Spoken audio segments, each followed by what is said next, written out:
আমার সামনে যে সার্কিট বোর্ডটি দেখতে পাচ্ছেন এটা হচ্ছে একটা কম্পিউটার বক্সের সার্কিট বোর্ড। খুবই ভালো মানের একটা সার্কিট বোর্ড। তো এই সার্কিট বোর্ডটি নিয়ে বিস্তারিত আলোচনা করার চেষ্টা করতেছি।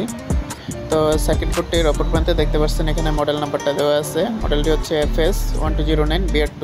ডেটটা হচ্ছে 2016/5/18।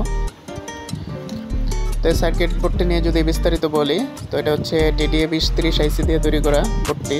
হিটসিংটাও খুবই হেভি, আইসিটা জ্বলে যাওয়ার সম্ভাবনা কম। আর এটা হচ্ছে পাওয়ার সেকশন সহ তৈরি করা হয়েছে। সম্পূর্ণ পাওয়ার এটার ভিতরেই, আলাদা কোনো বোর্ডের প্রয়োজন নেই। ইনপুট আউটপুট লাইনগুলো এটার ভিতরে অ্যাডজাস্ট করা হয়েছে। আর এটার ভিতরে আরেকটা আইসি দেওয়া হয়েছে। ওই আইসিটার মাধ্যমে খুবই সুন্দর একটা মিষ্টি সাউন্ড দেয়। তো সব মিলিয়ে বলা যায় সার্কিট বোর্ডটি খুবই ভালো। যেসব ধরনের কম্পিউটার বক্সগুলো আছে 8 থেকে 10 ইঞ্চি স্পিকার পর্যন্ত এই বোর্ডটি দিয়ে চালানো সম্ভব।